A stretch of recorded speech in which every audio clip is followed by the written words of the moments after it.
I always say this, credit is a privilege. Like, Yes. it's really a privilege that has to be earned. It's not something that just falls on your lap. You can't get that passed down from your parents.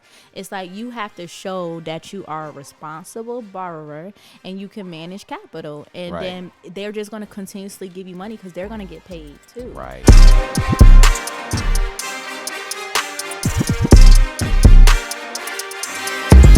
What's good, world? I got my girl Lex, the CEO, on the podcast today. And you know, we're always talking about entrepreneurial just endeavors, stories, basically giving y'all the game.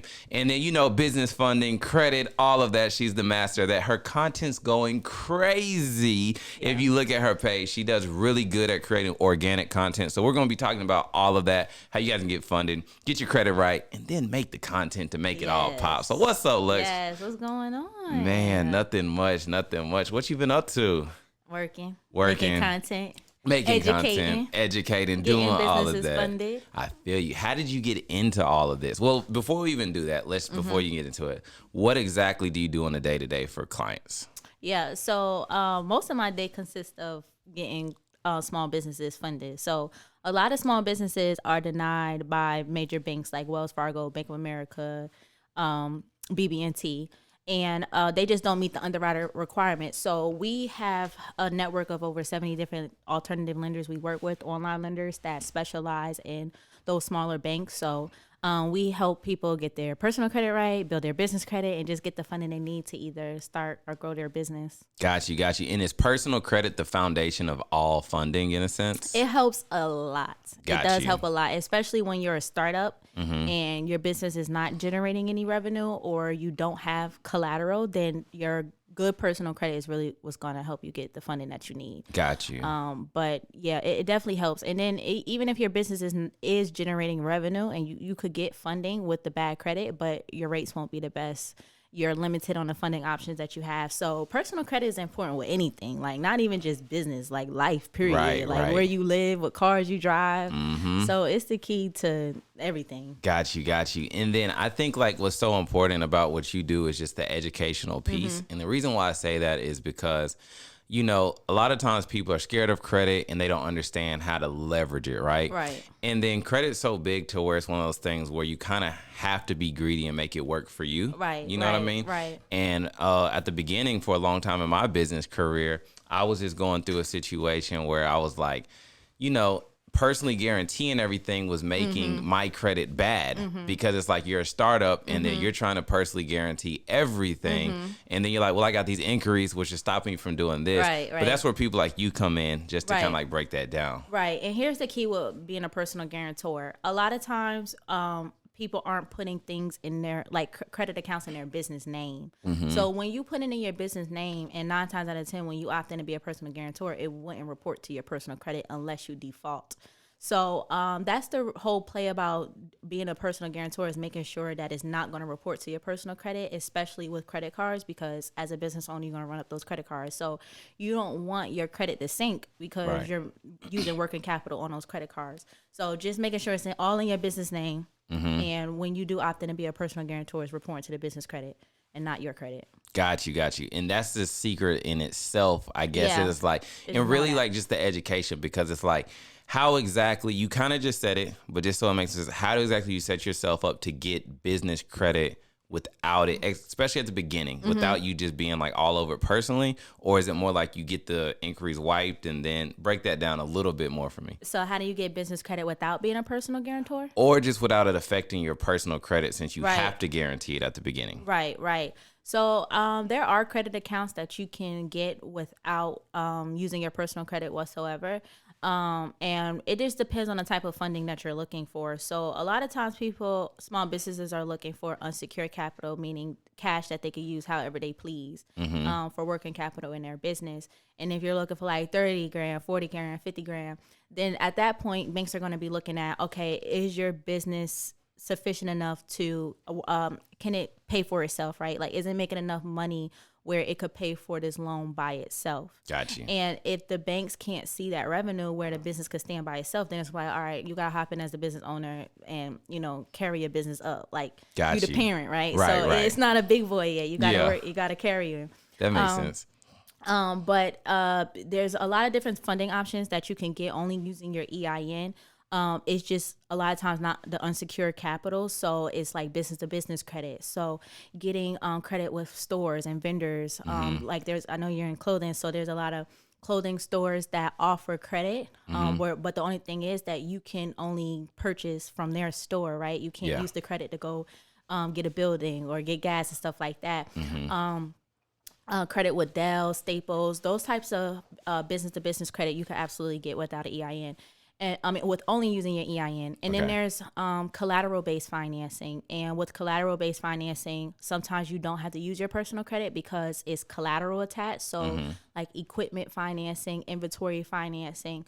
So the reason is because the collateral that you're using has a value in it. Right. So if the banks are going to say, okay, we'll give you this truck loan or equipment loan for a truck, and we know that if your business isn't making enough money, right, we'll still grant you the loan, but we know that in the event of default, we could put a lien on this truck or we can get this truck back. That's how they're going to get their money back.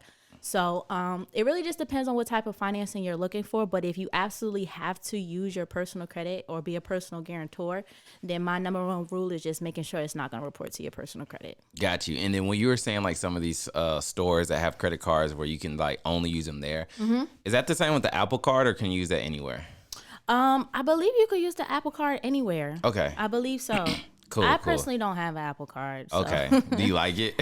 I've heard good things about it. Okay. But I believe you can use it anywhere. I've heard you could use it anywhere. Got you. And then before we go any further, one thing that I was wondering is just like, how did you get into this? Like, was this always like, of course it probably wasn't always just something you wanted to do. You probably just fell into it. I did. Like, how did that story happen for you? I did. So, my background, my husband and I, we started our credit repair company back in 2018. Shout out to ADR. Yes, sir. And how we got into it, it was just crazy. So I have a financial background as a career. So I started my career at Wells Fargo as a commercial loan specialist. So I got a taste of finances and I kind of liked it. Like I like counting up money. Okay. I like accounting and stuff. So I was like, okay, I could do the finance part, but I hated working in corporate. I'm like, I can't fucking do this shit. They trying to put me in a box. They got me fucked up. So I was like, you know what? I got to get out of here. And at the time, Ratik, he had a trucking business, a box truck. Oh, I didn't even know that. Y'all remember Ratik was on the previous episode, so yeah. He was running a box. Oh my God, that business was hell. It was like that type of business where you make a lot of money, but so much more money's coming out. So it's like you're really not profitable. So I was just literally on Instagram searching for new ideas and things that I could get into. And I came across this person. I don't even remember this Instagram, honestly. If I did, I would definitely shout it out. And she was just doing credit. And I'm like, okay, my credit's fucked up. And I understand how important it is to have good credit. And everybody I'm around got bad credit. My family don't know about credit. So let me tap into what this credit thing's talking about. Yeah. I didn't expect it to take off as fast as it did. So when we started, we first worked on our credit. Like literally 3 months later, like our whole credit's cleaned and in good standing. We did our family, we did our friends, and it was really booming. Yeah. So it just took off so fast, especially in the era where in our immediate circle, like no one was doing it and so many people were struggling with it, and we did the same thing we're doing now, like provide so much value, so much education to show how it's even possible. And then just over the past year and a half, we branched out to work doing business funding, just because once we got our credit clients right, they're like, okay, what's next, right? My credit's right, I don't even know how to use this shit. So I'm like, all right, let me show you how to get capital to fund your business. And we just decided to stay with business owners because we are business owners and we could connect with that audience the best. Got you. Even though everyone could use good credit, right? Homeowners, people who just want to buy a car, people who just want that financial freedom. But we said we could give more value if we just stay with business owners, just because we just live this lives ourselves. So that's what made us stick in it, go to the business credit side and funding. Got you. So before you and Ratik met, what exactly were you doing at that point? Before we met, got together? Oh, I was a server. A server? And he was a bail bondsman. Wow, I didn't know Ratik done everything. Okay. Ratik did everything. Yeah, man. He was bail bondsman in Greenville, North Carolina. So I guess one thing that I wanted to kind of pivot is like, what is the process like working with your husband? You know what I mean? So in the beginning, it was cool. It was fun. It was like something like a movie type shit, right? Yeah. And then things started getting real. I was like, oh, we got a real business now. Yeah. Like we got employees that we got to look after. We got to have leadership roles. And then on top of that, we started our business really, really young. So I was 22 years old. And fresh off the porch, it's just like at first it started off as a side hustle, a hobby, and then as we're growing this empire, it's like, oh, we got to be leaders, right? Like we got to develop new skills to keep up with it. We got to become different people, and then we also evolved into our own identity too, because we started so young. So it's been good. Like I said, it was really fun in the beginning, and over time we just learned how to let each other play our roles that we're naturally good at. Right. So we were able to identify, like, this is what you're naturally good at. Like, Ratik's really good at leadership and operations. Like, he can run a sales team, right? I can do it, but I'm not naturally good at it. So he's good at motivating the sales team, doing the operations, the back end. Like me, my back end game sucks. I'll have everything on a fucking thread, but it's gonna be working though. It's gonna be working though. So he was good at that, and I let him run that side of the business. And then me, I'm more good on the front end. Like marketing came easy to me, creating content was easy. So it's really good having a partner in your business, even if it's not just your spouse, because you're always going to find someone who is good at things that you're not good at. And it's just a lot of time and energy to gotta, like, it's easier for you to just focus on what you're naturally good at, long story short. So yeah, that's where we at. And I feel like that's like such a good topic, you know what I'm saying, just for like people watching, you know what I mean, possibly who like are starting a family business. And the question that I want to know is like, how do you separate the business from like, it's us time now? Yeah, because it's like, as a business owner, you're always thinking about your business. And I wonder, does the business become the hobby of topic, or is it an easy way to separate? Yeah, it is easy to separate when you plan it, just as much as you plan in your business. So we had to also learn this. And at first it was just like, everything we doing is business. Like when we going out to dinner, we talking business. When we in bed, we talking business. Like everything is about business. But then we had to say, okay, just as much as we plan our days for our business, let's plan our days for personal too. And that's all we focused on. So it's just like, we can't just wake up and do whatever. It's like everything has to be planned, because if not, we're going to talk about business all the time. So I see what you're saying. Yeah. So for any couples that are running a business together, what you're basically saying is good to literally schedule real dates where it's like business is done for right now. Yes, because we're both like full-time entrepreneurs. So it's not like, oh, he's working this time frame, then he comes home and I'm not working or something. Or, you know, it's like we both have to take the time out to say, this is our day, this is our time, and let's just focus on that. And then we also run in a team too, so we can't just fall off the grid and be like, you know. So we definitely got a plan. Got you. And then just to make it a little spicy, what is it like when there's possibly an argument with the relationship, but you have to run the business? That's happened so many times. Have you've been in business with your wife? But y'all are like real close in business. Like y'all are like the top people that run it. You know what I mean? Yeah, there's been times we have personal arguments, and then we'll just talk about business like it's nothing. Even though we mad at each other, it's just having that responsibility. Like the show got to keep fucking going. But this I think what I like about it though is it's like, it can be that thing that like bridges an argument back together.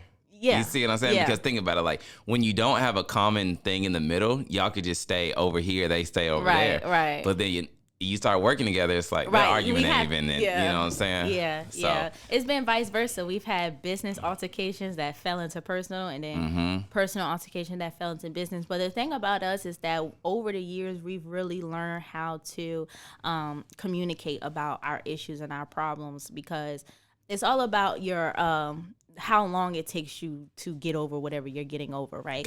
We really believe like time is money, and not only that, like our time is precious.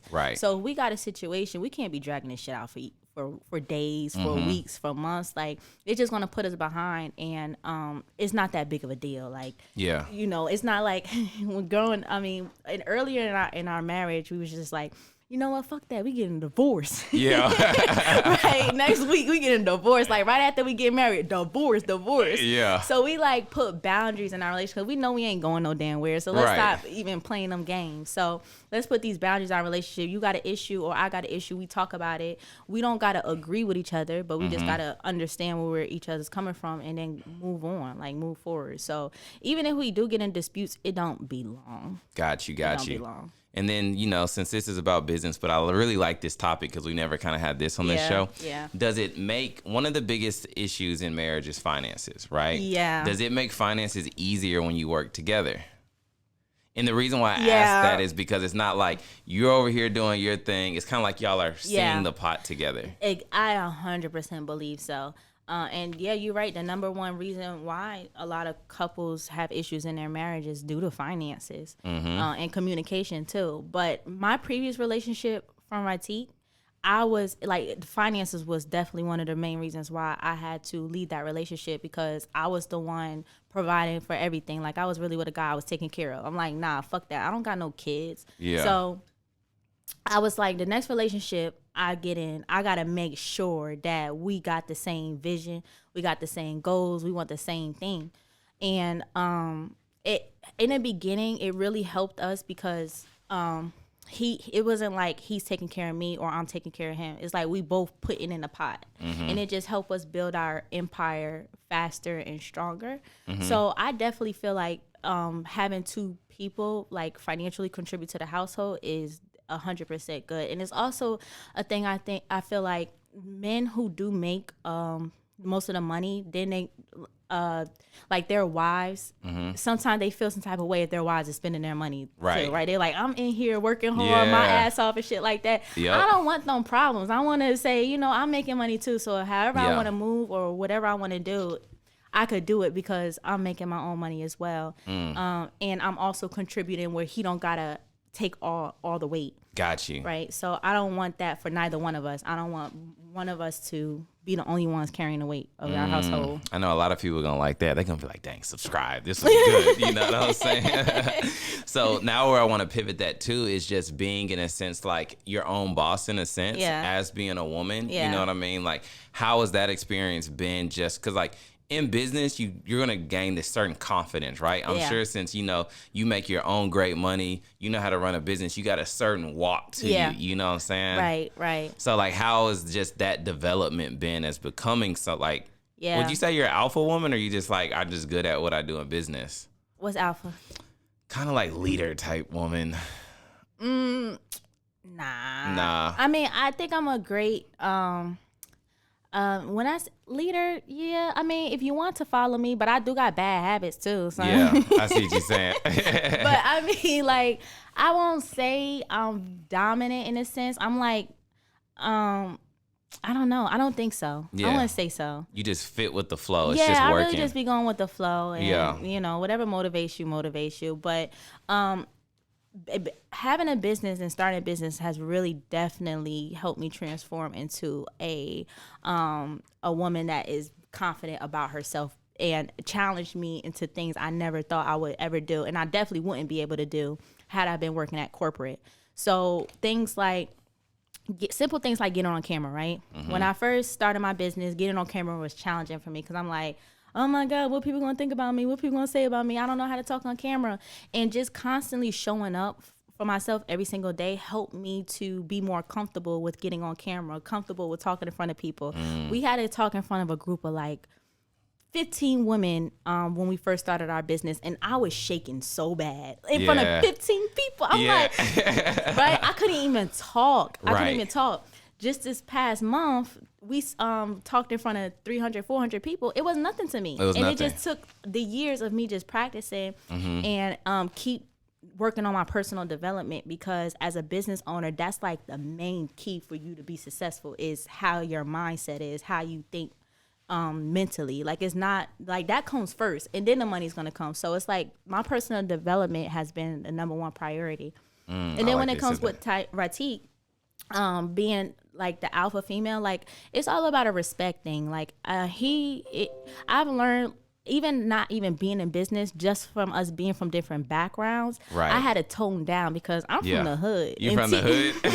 And Teak from the suburbs country. Country boy. Even before we started our business, I came into a relationship like, nah, fuck you, nigga. Yeah. You know, get your weight up. Da, da, da, da, da. Yeah. And I'm like, nah, you know, you can't talk to your man like that. You gotta really have this soft, feminine attitude when it comes to your man. So I just learned how to respect him as a man, and that just goes with personal and even in our business. Man, that's awesome. Where exactly are you from? Newark, New Jersey, Brick City. What up? Oh, she from up north. What up? So talking about just your confidence with speaking in front of people, like your content is really good, right? Where did that develop for you? Because I know sometimes people always struggle with content and then they find their flow of what works. So I think one thing was focusing on one channel. Okay.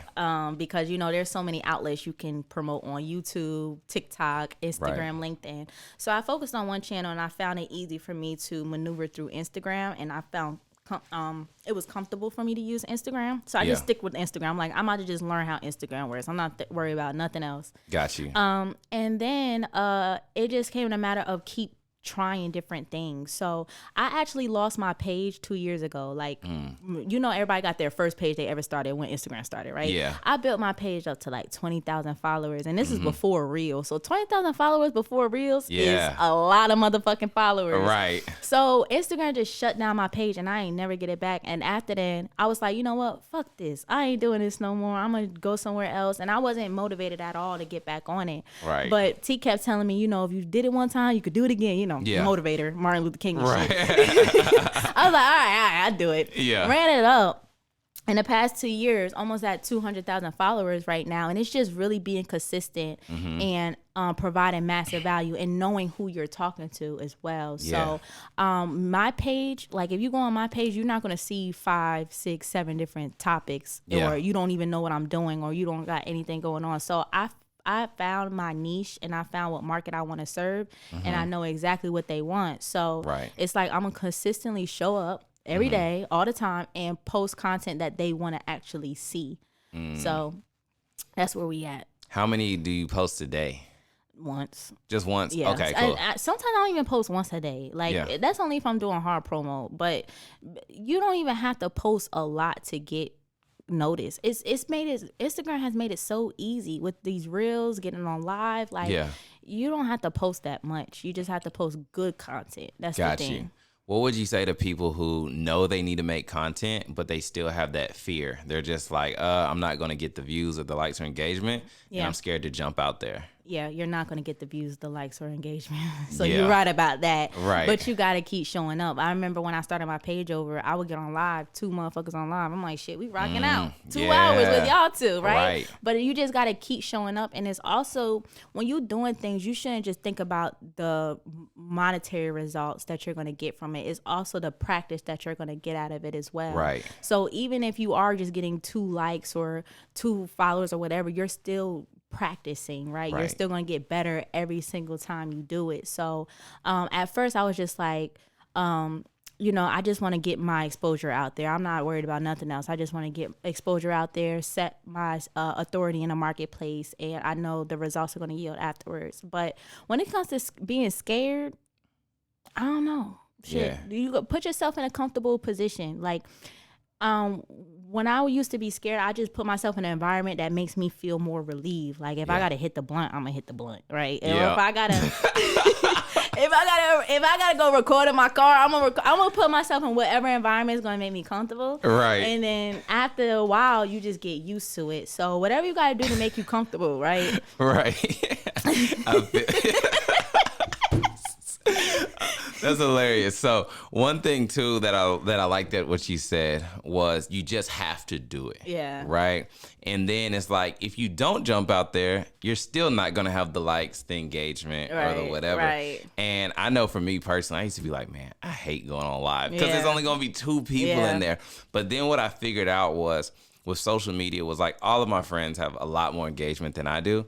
But what changed for me was when I got into the digital real heavy and seriously, it was the fact that I noticed the content that I was posting gained like a reaction. And what I meant by that, I was like, I would just share my screen of me designing funnels. Yeah. And then people would be like, yo, I need that. Right. And then the fact that it was like someone paid $1,500 over me posting on my story, I stopped caring about the views and the likes, because I was like, yo, I'm fishing. You know what I'm saying? To get a sale. Followers do not mean dollars. Yeah. Followers do not mean dollars. When I tell you this, I know so many people who got hundreds of thousands of followers, ain't cracking no more than 10 racks a month.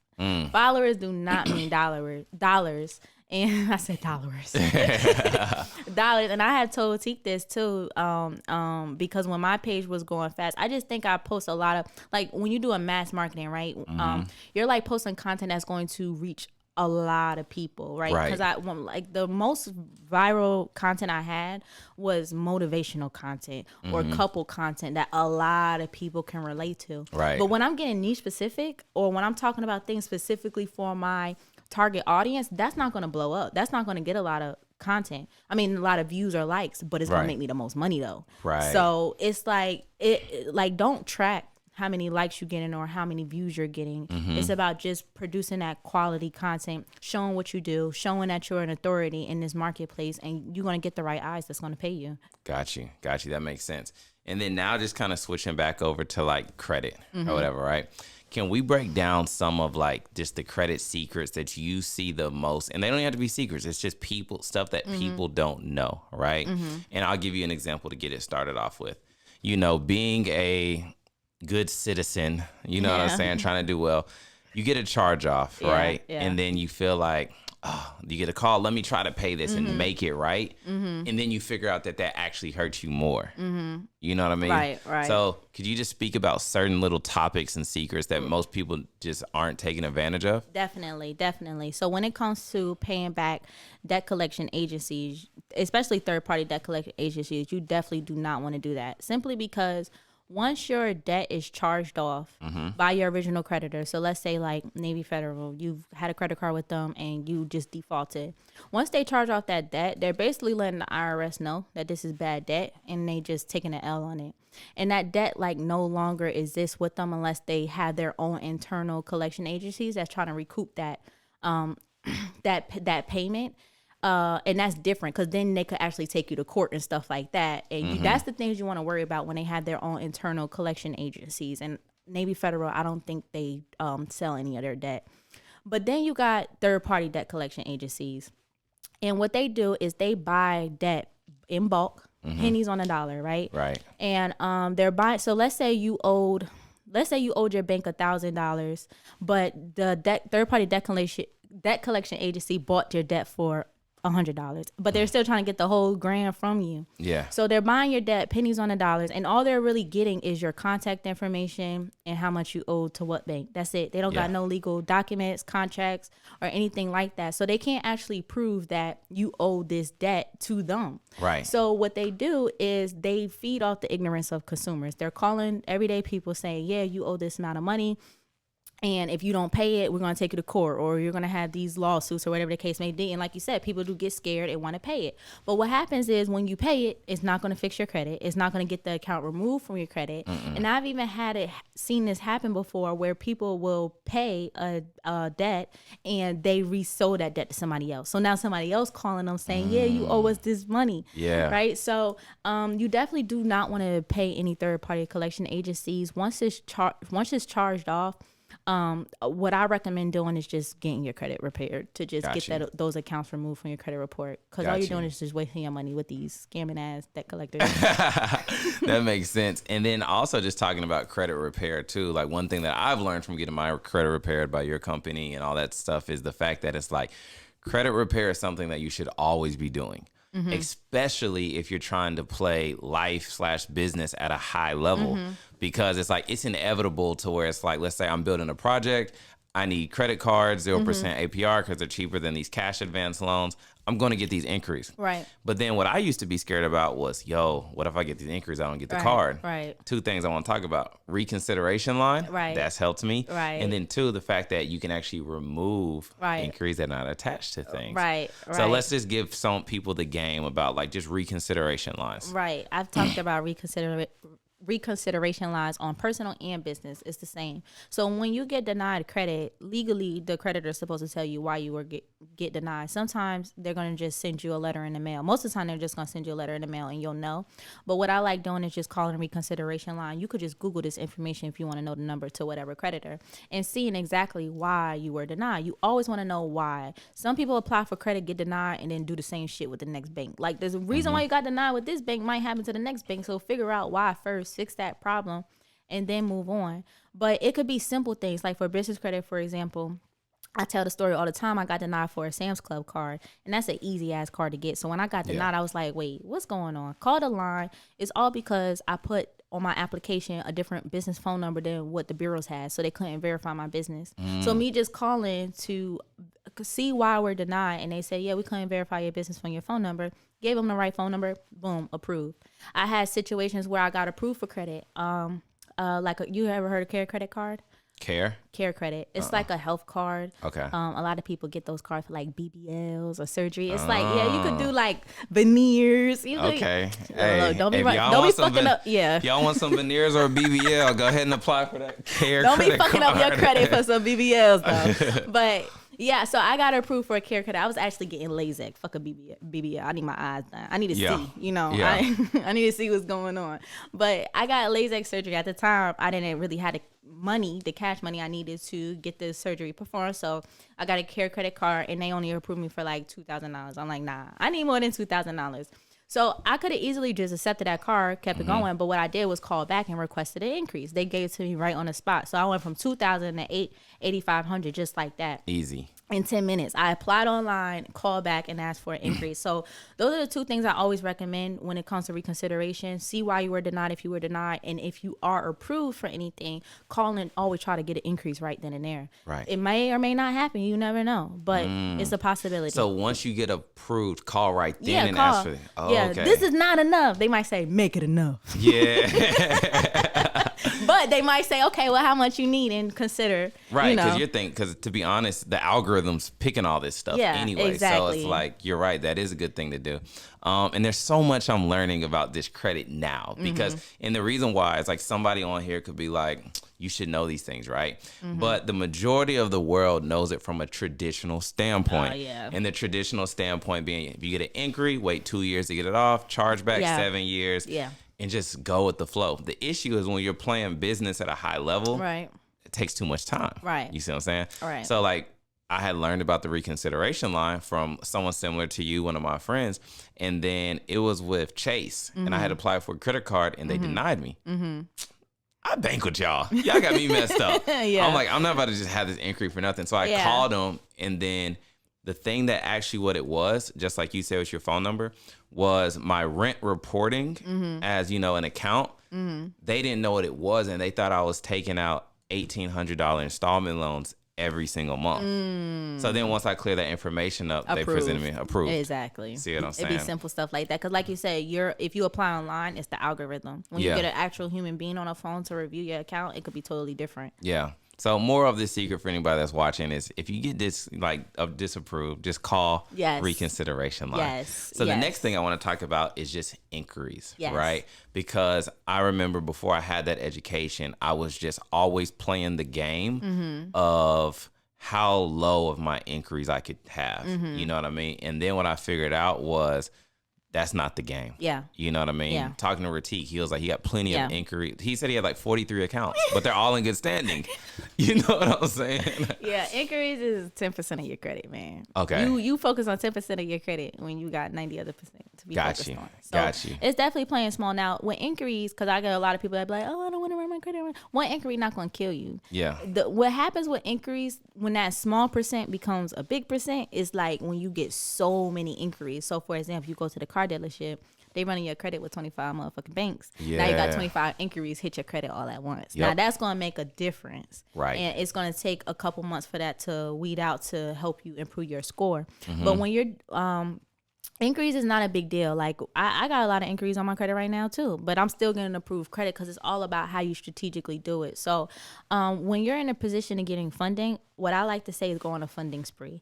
So I usually go on a funding spree. Like I used to do it every quarter, but now I do it like once a year or maybe twice a year. And a funding spree is basically like I'm not going to apply for any type of funding for 6 months, and then at the 6 months I'm going to just go crazy. Yeah, right? I'm just going to fuck up some commas. Yeah. I'm going to fuck my credit up in a good way. But what I do is I have a handful of lenders I'm about to apply for to get funding for all at one time, and then I'm going to be straight for another 6 months to a year, right? Yeah. So I go on this funding spree. So all of this inquiries and all these new accounts could rack up at the same time. Because not only with inquiries, it's new accounts that drop your scores as well. Because a big portion of your credit score is from your history. Yeah. So when you have a lot of new accounts, that's going to drop your score. So I like to have all of my accounts starting at the same time and not have like lengthy accounts and then start all over, right? It's like resetting the clock. So yeah, just when I go on a funding spree, I just have a list of like 5 to 10 banks I'm gonna hit and get funding for. And then once you're in with them, you're in with them. For like example, I talk about this all the time. American Express. You got American Express? Just got one. What? Proud in member. The motherfucking game, bro. I love American Express simply because 2 reasons why. The rewards, out of this world. Like I love using the rewards, traveling for free, just from day-to-day business expenses. Like I just get these points, and on top of that, American Express has no preset limit. So you get like the platinum card, you get the gold card. You technically don't have a limit, so it's really limitless funding, and there's no set amount of how you're not capped at anything. So I know people who got like a $400,000 limit. Dang, I still got the personal one though, so it's like switch it to business. Okay, you can switch it? Yeah, well, you can't switch it, but you can apply for a business one. Okay. So the thing with American Express too is like once you're in with them, you're good. So even if you apply for any of their other loan products, you're not gonna get a hard inquiry on your credit report. So it's like your own internal relationship with them. Yeah. Right from your portal. So y'all heard that. If you're already in with Amex, you're never going to get another hard inquiry. Yeah, you're just not going to get a hard inquiry. Right? Yeah, just soft pulls. And they really going off with the relationship you have with them. So I be doing some crazy shit on my credit just because I be testing stuff. And if I really fuck up, I can always use T credit. So hey, T, watch out, T. She said it. I do it. He know. Yeah. He know. I was like, I got to see what works so I can tell my people. So I went on a funding spree with American Express earlier last year. I had the gold card for 6 months. I'm like, okay, I done showed y'all I'm responsible for 6 months because it's all about building the relationships and using the money too. It's not just paying back these your bills on time. It's actually using the capital. And that's another thing you got to take in consideration, because if you want large amounts with them and you ain't spending no more than $500, they're like, what you need all this money for? You ain't really spending nothing. Right. So I was running it up on my American Express business card, and I'm showing them like I can manage this amount of money. 6 months come later, I'm like, I'm about to apply for 4 new cards at the same day of time. So I go into my online portal. I hit Amazon, because Amazon's with American Express. I hit Delta. I hit you can just click them. Yeah, you applying right through the portal. So you don't have to like do all that stuff on. Okay. Applying right through the portal. Got approved for all of them. No inquiry whatsoever on my credit. Dang, y'all heard that. So yeah. And another thing that I was wondering too, well, not even wondering, that I learned, and that's why I said it's like very important to get this education, right? Because when you're going through life in a traditional way, you can be taught to be scared of credit, right? Yeah. And I'm still an advocate of responsibly using credit. But what I started to see was you're actually doing yourself a disservice by just swiping your debit card, due to the reasons of you could be rewarded for your current spending that you're already doing. So for instance, if I already send my wife money on Apple Pay all the time, I use Uber Eats, get Ubers, all of that, but I'm spending my debit card money. I'm not being rewarded for that. Right. Just by using the Amex Platinum, you get the $15 to $20 on your Uber credit, and then all those points. Exactly. So it's like, why not reward yourself and just have it backed by the money that's in your checking account? Exactly. I tell people all the time, like, you should not have a debit card in your wallet. Yeah. Like if you swiping a debit card, you tripping, you bugging. Like, it's no point. And on top of that, it's like you don't even get the benefit of leveraging other people's money as well. So you using your credit cards, you're showing your responsibilities with these lenders. And if you want another one of their loan products later down the line, like a line of credit or a loan, and you've been doing so good with the credit cards, it's like easier for you to obtain. So exactly. Yeah, definitely get credit cards. Like I got my one favorite credit card, that's my American Express one, but I got multiple other credit cards I use. Which one's your favorite? Like gold, platinum, plum? I like the gold. The gold. A lot of people do like the gold. What's good about the gold? I would say the points is I like the points the most when it comes to because I like traveling.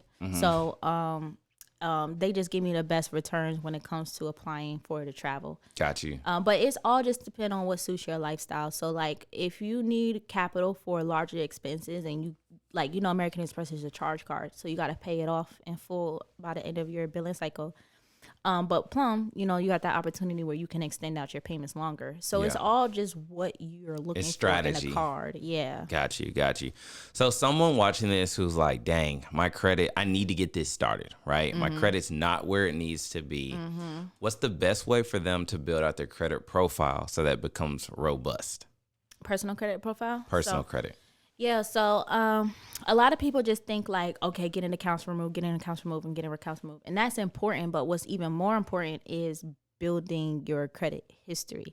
We got to tell people this all the time. Like if we were to get everything removed from your credit tomorrow, you're going to still get denied shit because you don't got no credit built. So no lender wants to be the first to give you money. So it's like they want to see what you got going on to feel comfortable with getting you capital. So definitely work on building your credit. So we have credit building programs that we recommend, like Self-Lender or Rent Reporters, or it's like starter cards, right? It's not attractable because it's like baby starter cards, but you got to start somewhere to work your way up, because you can't go to the bank and say, oh yeah, I want a $20,000 credit limit, and you don't got no history. They're not giving you that shit. So you start with the starter cards, and then you go to the more beginner friendly cards like your Capital One card or Discover card. So those are like, once you get past the starter stage, you could get to the little bit more advanced, or even get a secured credit card if you're absolutely getting denied for any type of credit.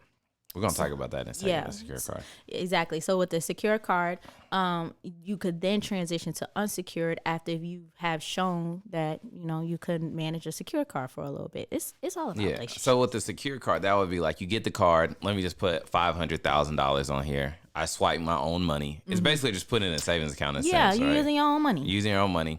How long do you need to go through that secure card process? Every bank is different if you're trying to like go from secure to unsecure with that bank, but I would just say typically 4 to 6 months of that secure card process to show that history, and then applying for unsecured credit. Got you. And then let's talk about like you said, one of the starter cards being like Capital One. If somebody gets a super low limit, like $300, that's a Capital One card. Do they actually ever increase it to where it makes sense, or were they gonna take you from like 300 to 900? Because that's what I'm wondering. So a lot of times these cards like don't do automatic increases. You gotta call in and request it. That's what I like about American Express. Like I don't gotta call in for them to give me more money. They just give me more money. But it just really depends. Like I said, your spending matters. So if you got a $300 card and you're only using $10 on it, the likelihood from them going to 300 to 2,000 is unlikely. So I always say use your card and really max out your card. I know a lot of people don't say this, but you could strategically max out your card and pay it back in enough time where it's not reporting to your credit, or it's not continuously rolling over month after month. So if you got a $300 limit, I'm gonna say use that whole $300 and pay it off by the end of your billing cycle. And continuously do that, so they could give you a bigger increase because they seeing that you're using all of your limit but paying it back. So it is, everybody's different. It's all about your spending habits and your payment history. So if somebody got a 300 card, but month after month after month, that shit at 250 every month rolling on, they like, come on now, like it's hard for you to even manage this $300. So it's all about how you are responsible. Like I always say this, credit is a privilege. Like it's really a privilege that has to be earned. It's not something that just falls on your lap. You can't get that shit passed down from your parents. It's like you have to show that you are a responsible borrower and you can manage capital, and then they're just going to continuously give you money because they're going to get paid too. But what they care about more is if they're going to get their money back. Exactly. you gotta earn that privilege. Got you. And then that's what I look at. Like it's all about strategy, right? Because when I went on my credit spree, what my main goal was to like get capital. And it's also another good thing too. It's always good to get money when you don't need it. Definitely. Right? So from me being in business, what I've just learned with cash advances and all this type of stuff is like, when you need the money, you get the funding and it's gone in a week.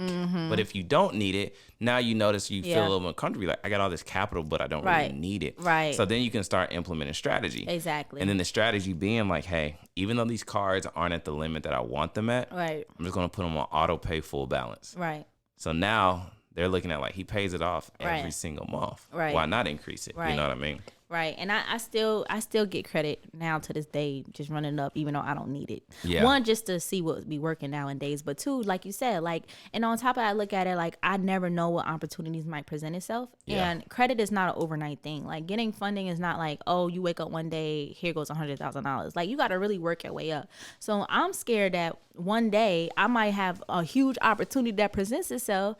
I don't got the capital to invest in it myself, cash, but I got the credit though. You know, I got the banks on my back anytime I need to pull that trigger. So it's also about being ready when opportunities presents itself, so you don't got to miss out on it. Got you. And another thing I have with personal credit for just building your credit profile, how exactly does like self work? You know, like the self lending is a website, everybody, but just how does that work? Yeah. So self lending is a build and save account. So basically what you're doing, you're choosing a plan that suits you and your needs. So let's say we start like their lowest plan might be $25 a month. And what I'm doing is I'm paying self $25 a month, and they're going to report let's say $1,000 installment account, which is a loan on my credit profile for $25 a month.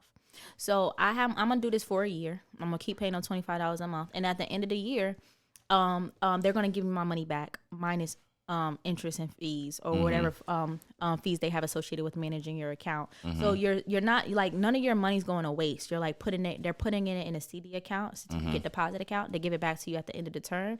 And then also through that whole year, you got on-time payment history reporting to your credit report for that $1,000 loan. That's awesome, because I'm even thinking about their business. Like, they get to invest all that money during the whole time. That's actually a good play. Because I was like, why would they just hold it? But now they get the investment arm. They're investing that's crazy. And they also recently came out with, not recently, but over the past like year or two, with the option to turn it into a credit card. Okay. So you could get in and it reports at an installment loan and then a credit card. I don't usually recommend doing that because it's all about the history. So let's say you get in with self-lender and it starts off as an installment loan, then 2 months later you convert to a credit card. They're going to close that loan. So now you got a 2-month-old loan report on your credit. You got to start all over again with the credit card. Oh, I see what you're saying. saying. I recommend just sticking with the installment to the end of the term, and then there's other credit card options that you could go with. Got you. So I have seen on a denial report for myself where it said too many installment loans. So is it bad to get too many of those? So it's not bad. So when you see too many installment loans, they're considering your debt to income ratio. Got you. So if your income is enough to support all those installment loans and the new loan you're trying to get, they don't care. Gotcha. But when you've done over leveraged credit, and that's a term, like over leveraging, like, okay, now your debt is racking up and your income hasn't changed or is pinching now, then that's when they're going to like, we don't feel comfortable with giving you more credit. Got you. Okay. And then I want to talk about like business credit funding now, because it seems like personal credit seems like there's more nicks and crannies and tricks to like fix it faster. Yeah. Versus business credit's like, where do you start? Yeah. You know what I mean? Yeah. So it's the same thing, honestly, when you think about it. The only thing with business credit is that before you even start applying with business credit, you have to make your business itself credible and fundable by getting a business phone number, a business website, business address, a business bank account, merchant account. So that's like one of them. It's called being lender compliant. Gotcha. Because a lot of small businesses like mom and pop, they working out their kitchen, or they got personal cell phones, or they're not even online, right? Right. And these banks really favor corporations, and even though these mom and pop shops aren't making as much money as the corporations, they can still position their business to be credible and even be fundable. So your online presentation when it comes to business is everything to lenders, because they want to see that you're a real business, you're an operating business. When you're online, you understand marketing, you understand how to attract customers, because you got to understand they're giving you their money. Yeah. So they want to feel comfortable with investing into your business. and it's not just a side hustle or something that's like struggling. So that's the first thing with getting business credit. And it's just the same thing once you get past that lender compliance stage, is working your way up, starting with the small cars and then going up to the bigger capital. But when you trying to get large amount of capital, you can't just get it from your business credit. Like you got to start having some revenue coming in your business. Right. You got to have some collateral. And that's, I think, what a lot of people don't understand. It's like lenders are not going to just give you, here's 50 grand, you know, even though your business is not making any money just off of good business credit. It ain't going to work like that. Exactly. So, I tell this to people all the time as well. Like, you shouldn't be taking out credit if you're not really making no money either. Like, because that's not responsible. Nah. Yeah. Like, how you gonna pay it back, bro? Like, people in this industry, I learned that so many people who haven't even started their business yet be wanting so much money. I'm like, you bugging, bro. Yeah, you're gonna put yourself in a hole. You about to go in debt massively. Like, file bankruptcy tomorrow. Like, how you never started a business, but you want $100,000 loan. Like, you don't even know how to get $1 yet. So how are you gonna flip this? Exactly. So I was about to ask you, what are some of the common mistakes that small business owners make? But you over leveraging credit. Doing way too much. Like, first learn how to run a business first. Right. And I always say, use the resources you have available, like right now. Like, people be thinking so big. I've had some crazy ass motherfucking consultations where people just be wanting the world. Yeah. And it hasn't even made the first step yet. And I'm like, nah. Like, one, you're not going to get approved. And two, it just don't make sense. Like, how do you even feel comfortable with this large amount of money and you don't have an operating business yet?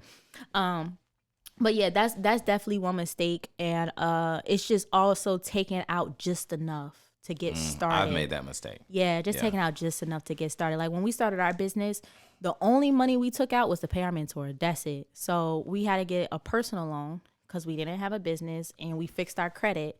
So we got a personal loan. They didn't even know it was what it was for. We said we was getting married, or it was a wedding or some shit like that. So it's like, yeah, we going to, have a wedding, get a loan out, because that's what people do. Right. Crazy asses. Yeah. So we got the 10,000, boom, pay our mentor, first mentor ever, 10 racks, teach us the game. And then we started having funding from our clients. Like, that's the real funding, like getting your clients to pay you before the service, right?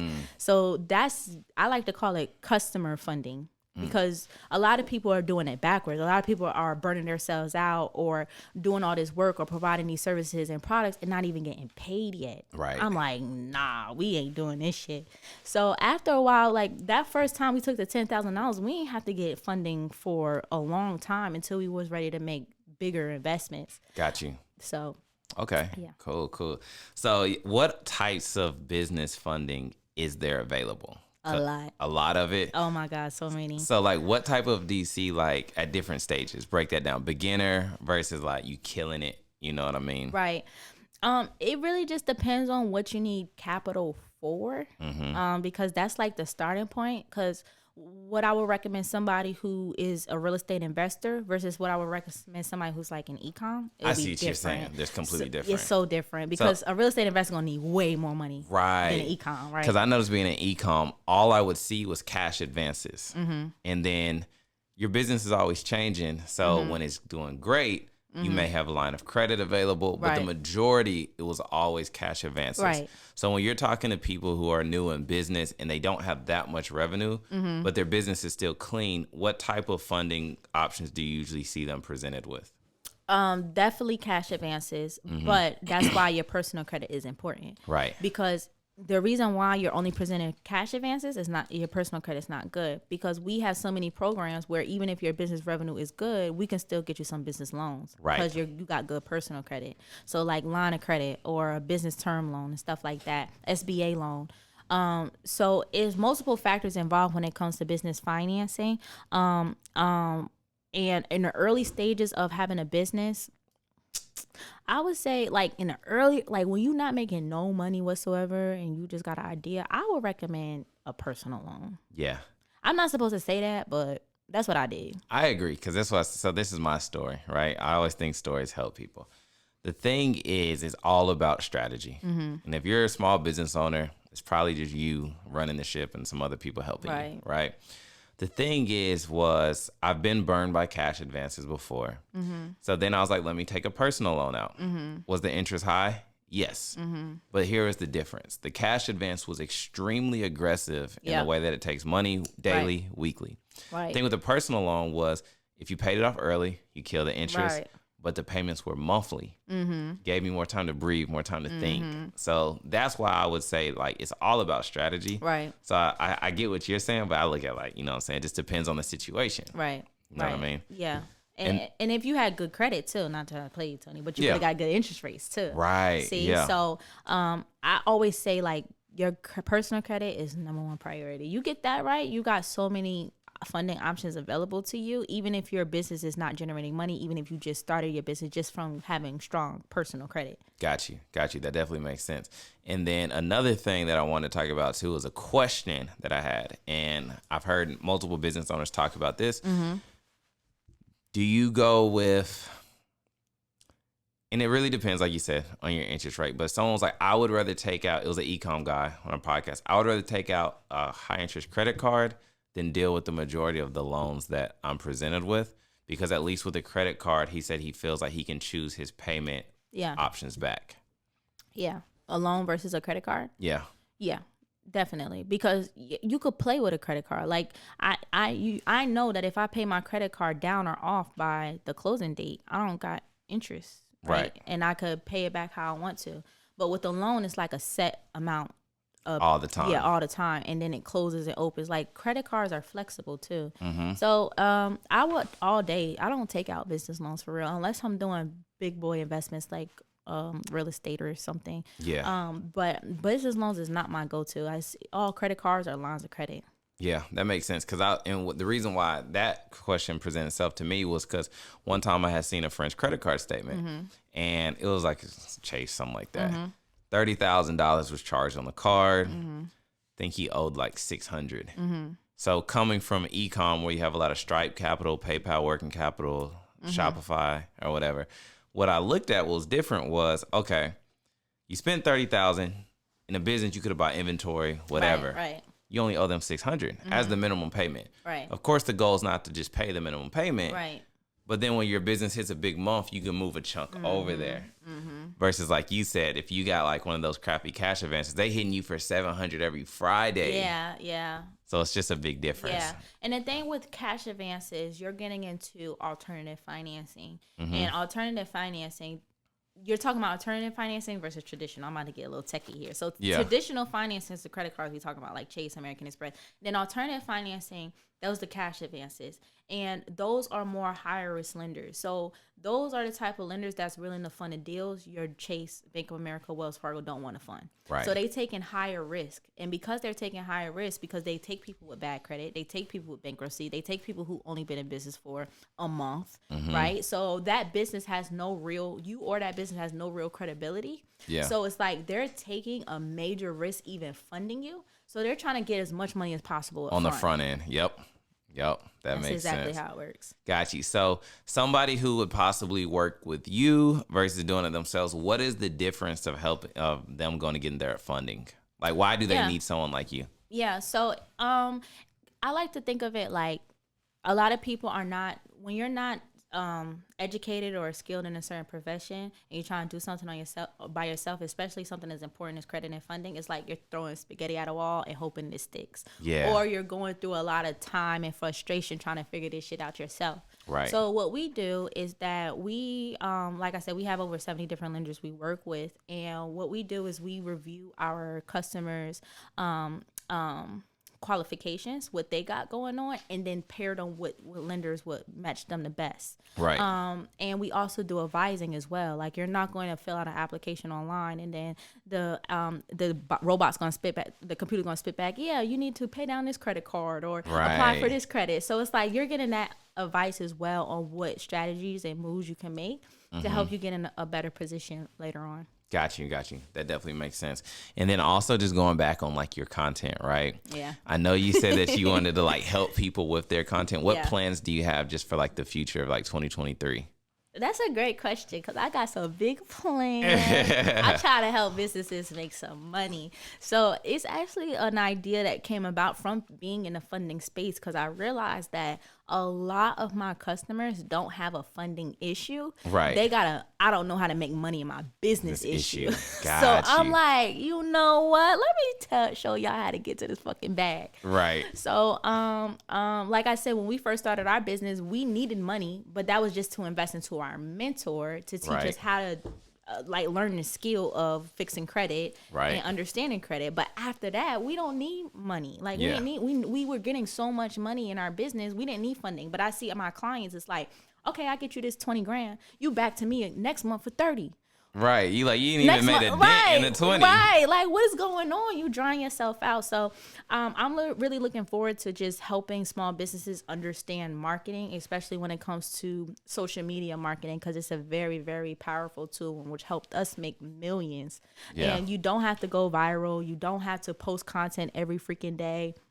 You just got to understand who your audience is, providing value in your marketplace, and having strategy behind your marketing. So, that's what I want to do. I just want to help more businesses understand marketing and also move smarter and not harder. Yeah. Because from us even running a credit business, we got way more time than a lot of other business owners having other businesses just because they don't know systems, processes, automations. Right. Like we sit up here, I could look at your computer right now and know all the softwares you use. Like we could share computers. I'm like, oh, you on Zapier? Cool. Yeah. Right? It's like we know these strategies, but even something simple as Zapier, a lot of small businesses don't know. They don't know. It's like all manual labor. Like we are in 2023. We just talking about chat GPT. Yeah.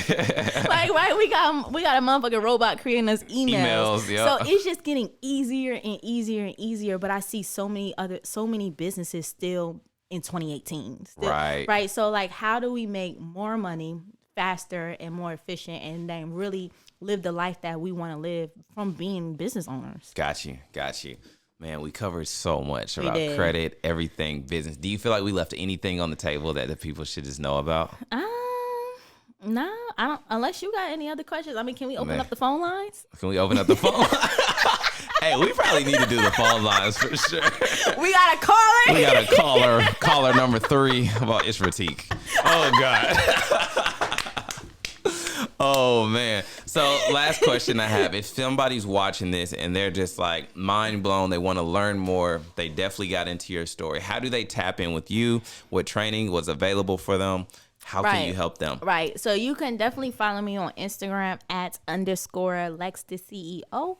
I ain't gonna give up my phone number. No, you don't want to do that. You could email too if you want to chat via email, info@thebusinesscreditblueprint.com. Okay. So Instagram, or you could send out an email. Okay. Do you have any trainings, any programs, anything like that? Yep. So I right now I'm running a weekly business funding workshop where I break down step by step how to effectively set up your business to get funding, to be credible, how to build your business credit, what funding options are available to you.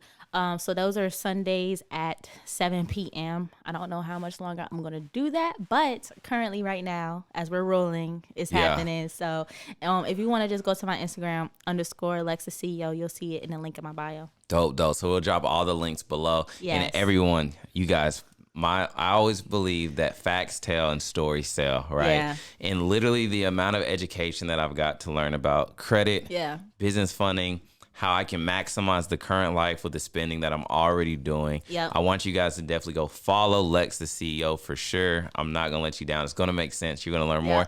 Tap in with her. We'll see y'all on the next episode. Peace.